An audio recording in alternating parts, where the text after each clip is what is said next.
യുകെയിൽ വീട് സബ്ലെറ്റ് ചെയ്യുന്നത് എങ്ങനെയെന്നറിയണമെങ്കിൽ watch this video. Firstly എന്താണ് സബ്ലെറ്റിംഗ്? നിങ്ങളൊരു വീട് റെന്റിനെടുത്തിട്ട് ആ വീട് നിങ്ങൾ മറ്റൊരാൾക്ക് റെന്റിന് കൊടുക്കുന്നതിനാണ് സബ്ലെറ്റിംഗ് എന്ന് പറയുന്നത്. യുകെയിൽ നമുക്ക് പല രീതിയിൽ വീട് സബ്ലെറ്റ് ചെയ്യാൻ പറ്റും. അതിൽ മോസ്റ്റ് കോമൺ ആയിട്ടുള്ള രണ്ട് മെത്തേഡ്സ് ആണ് ഞാനിപ്പോൾ പറയാൻ പോകുന്നത്. One is rent to rent HMO, other is rent to rent serviced accommodation. എന്താണ് rent to rent HMO? HMO എന്ന് പറഞ്ഞാൽ ഹൗസ് ഇൻ മൾട്ടിപ്പിൾ ഒക്യുപ്പേഷൻ. അതായത് ഒരു 4 or 5 ബെഡ്റൂം ഉള്ള വീട്ടിൽ ഓരോ റൂമിലും അൺറിലേറ്റഡ് ആയിട്ടുള്ള ആൾക്കാർ താമസിക്കുന്നതിനാണ് HMO എന്ന് പറയുന്നത്. അതായത് 4-5 ബെഡ്റൂംസ് ഉള്ള ഒരു വീട് റെന്റിനെടുത്തതിന് ശേഷം നമ്മൾ ആ വീട് ഓരോ ആൾക്കാരെയും പല പല റൂമിലായിട്ട് നമ്മൾ അക്കോമഡേറ്റ് ചെയ്യും. ഇതിനാണ് റെന്റ് ടു HMO എന്ന് പറയുന്നത്. എന്താണ് റെന്റ് ടു സർവീസ്ഡ് അക്കോമഡേഷൻ? അതായത് SA എന്നാണ് നമ്മൾ പറയാറ്. സോ സർവീസ്ഡ് അക്കോമഡേഷൻ എന്ന് പറഞ്ഞാൽ short term let accommodations provide ചെയ്യുകയാണ് നമ്മൾ. എങ്ങനെയാണ് നമ്മളത് ചെയ്യുന്നത്? ലെറ്റ്സ് സേ ഒരു 1 or 2 ബെഡ്റൂം ഉള്ള ഒരു വീടാണെങ്കിൽ അല്ലെങ്കിൽ ഒരു ഫ്ലാറ്റ് ആണെങ്കിൽ ആ വീട് നമ്മൾ റെന്റിനെടുത്തതിന് ശേഷം ആ വീട് നമ്മൾ ഓൺലൈൻ ട്രാവൽ ഏജൻസീസ് ആയിട്ടുള്ള Airbnb, Booking.com,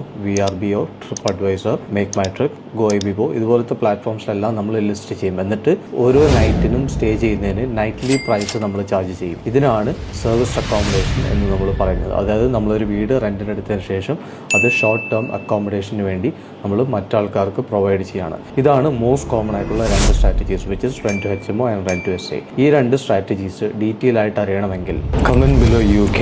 അപ്പോൾ നിങ്ങൾക്ക്